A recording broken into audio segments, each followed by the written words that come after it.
because change feels risky, but the greater risk is staying misaligned, living a life that looks successful on the outside, while quietly falling apart on the inside. Alignment requires courage. It asks you to restructure your routines, reset expectations and challenge old habits. To move from awareness to alignment, start with one powerful question. Does my calendar reflect the life I want? Look at the next 7 days. Where do your top priorities show up? Are your values represented in your time? Are you giving space to what matters most, or are your hours dominated by demands, distractions, and defaults? This one audit can change everything. It reveals the gap between who you want to be and how you're actually living. Alignment doesn't mean every minute will feel perfect or blissful. Life still has obligations, surprises, and imperfections, but it means you consistently return to your center. You build your week around what matters instead of trying to squeeze it in. You stop waiting for the right time to start living intentionally and start shaping each week with bold clarity. Over time, these micro-alignments create macro change. Chapter 2, The 4 Currencies of Time 53. The more aligned your time becomes, the less you'll feel like you're chasing life. You'll experience more peace, more flow, more fulfillment, and you'll begin to trust yourself on a deeper level, because you're no longer living by accident, you're living by design. Alignment is the beginning of freedom. 2.1% Two-Time Architecture. Designing your ideal day. Designing your ideal day doesn't mean creating a fantasy. It means crafting a structure that supports your energy, focus, and emotional well-being while honoring your real responsibilities. Too often, people create routines based on what worked for someone else, but time architecture must be personal. It must reflect your values, your rhythms, and your current season of life. A well-designed day is one where the essentials are protected and space exists for both discipline and delight. Start by identifying your anchor points, activities or rituals that ground your day. These might include a morning stretch, a midday walks, or a no-screens evening. Anchors don't need to be long, but they must be consistent. They act as touchstones in a fast-moving world. Build around them. Then identify your peak energy windows. Are you sharp in the morning? More creative at night? Schedule your highest impact work during these windows and protect them like gold. Next, decide how you'll group your tasks. Batching similar tasks, like emails, calls, or errands, reduces context, switching, and mental fatigue. Give each type of work its own space, rather than constantly shifting between modes. Also, plan buffer zones. Most people overschedule and under-recover. Include margin between meetings or transitions. This is where presence lives. This is how you reduce overwhelm. Don't forget the human side of your day. Schedule time for joy. Include movement, creativity, connection, or nature, whatever lifts your mood and restores your energy. These aren't luxuries.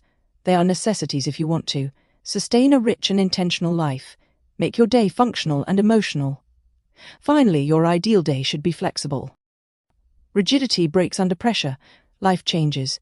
Projects shift. Kids get sick. Opportunities arrive. Build a framework that bends, not breaks. Check in weekly to see what's working and what needs adjusting. Progress is better than perfection. Time design isn't about controlling every moment. It's about building a rhythm that supports your best self, day by day. 2.13 Weekly Planning with Purpose. A powerful week starts with a powerful plan. But planning isn't about cramming more in, it's about protecting space for what matters. Weekly planning is the bridge between your big picture vision and your day-to-day actions. Without it, life becomes reactive. You spend your days putting out fires and responding to other people's priorities. With it, you begin leading your time with clarity and confidence. Chapter 2, The 4 Currencies of Time 54. Start your weekly planning ritual by reconnecting to your core goals and priorities. What are the top 3 outcomes that would make this week meaningful? These don't need to be massive goals. They just need to reflect your most important values, whether in work, relationships, health, or growth. Write them down. Let them guide your choices, not just sit in a notebook. Then review your calendar. Before adding anything new, look at what's already there. What can be deleted, delegated, or delayed? Freeing up time is just as powerful as planning it. Now schedule blocks for your top 3 priorities. Don't wait to fit them in. Place them first. This is called front-loading your week, starting strong and building momentum. Early. Review your energy. Are there any days that are naturally more demanding? Can you stack similar tasks or lighten the load the day before a big presentation? Use what you know about your energy rhythms to match tasks to the right time of the week. Avoid planning emotionally intense work right after back-to-back meetings. Give yourself permission to plan like a human, not a machine. Use themes or categories to bring order to your week. For example, Mondays for meetings, Tuesdays for deep work, Wednesdays for creative planning, and so on. This reduces decision fatigue and gives your week a natural rhythm.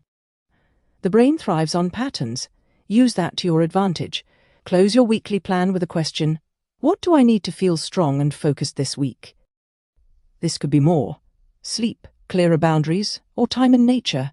Add it to your plan. Don't leave it to chance. Planning is not just about doing more, it's about being more of who you really want to be. 2.14 Rethinking urgency. Don't let the loud things win. Urgency is one of the greatest threats to intentional living.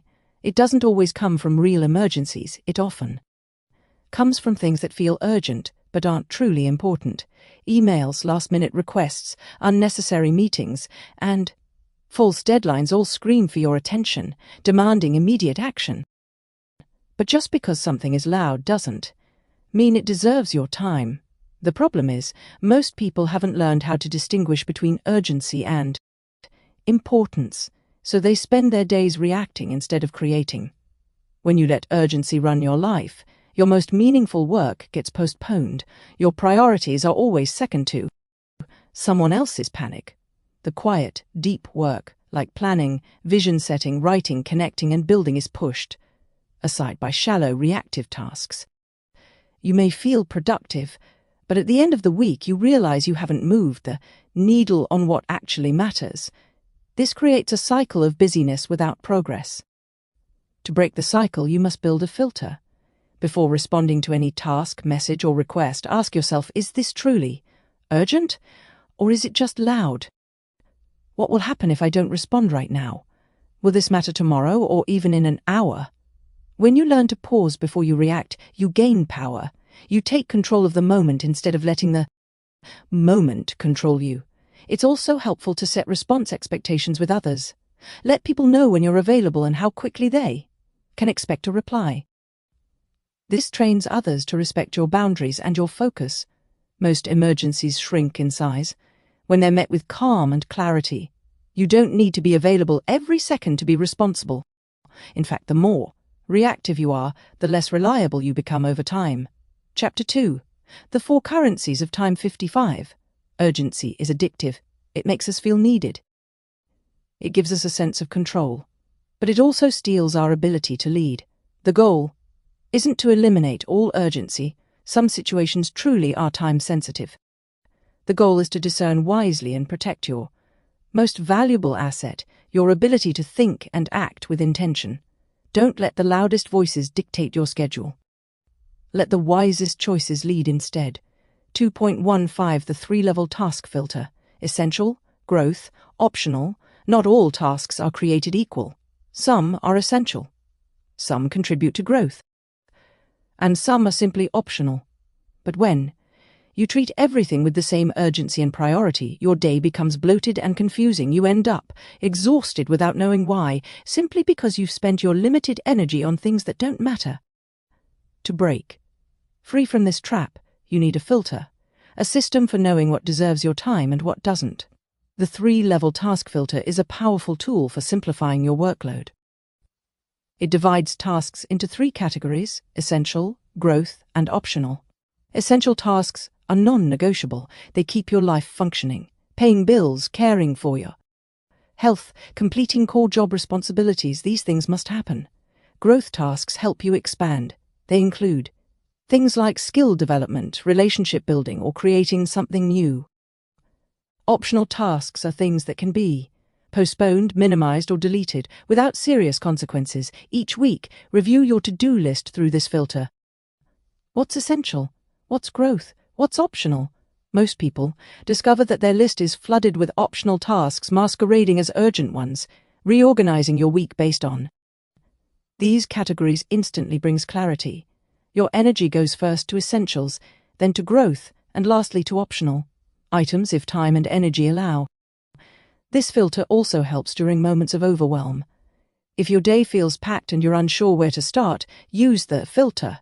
Start with the essentials, the things that protect your stability. Then move to the growth tasks, the things that build your future. And unless truly necessary, let go of the optional. Just doing this will reduce stress and increase satisfaction. The goal isn't to eliminate optional tasks forever. Sometimes they bring joy and rest. But when life is busy, they're the easiest place to create space. You don't need to do everything. You just need to do the right things in the right order. Time becomes rich when you focus on what's essential, invest in what creates growth, and release the rest. 2.16 The 80% over 20 time rule, where results really come from. The 80% over 20 principle, also known as the Pareto principle, states that 80% of your results come from 20% of your efforts. In time management, this truth is revolutionary. It means that most of your output, progress, and impact doesn't come from everything you do. It comes from a small set of high-leverage activities. But most people don't know what those activities are. So they spread themselves thin, doing a lot but achieving little. Start by identifying your personal 20%. Which tasks create the biggest returns in your life, emotionally, professionally, financially, or spiritually? Which habits or decisions consistently produce peace, growth, or progress? You may find that. Chapter 2, The 4 Currencies of Time 56. 20% of your work generates 80% of your income, or that 20% of your relationships bring 80% of your joy. These patterns are gold. Once you spot them, your time strategy changes forever. Next, double down on your 20%. This means protecting that time on your calendar, removing distractions, and giving those tasks your best energy. It also means being ruthless about minimizing or removing the 80% of tasks that don't significantly move you forward. You don't need to do more to succeed. You need to do more of what actually works. This principle applies across all areas of life. In health, 20% of your habits, like sleep, hydration, and movement, impact 80% of your energy. In relationships, 20% of your effort, like being present and truly listening, drives most of the connection. In creative work, 20% of your ideas will carry 80% of the impact. The trick is to identify those few things and build your life around them. Don't confuse busyness with effectiveness. You can spend your whole life polishing the 80% that doesn't matter much, or you can focus on the few vital things that change everything.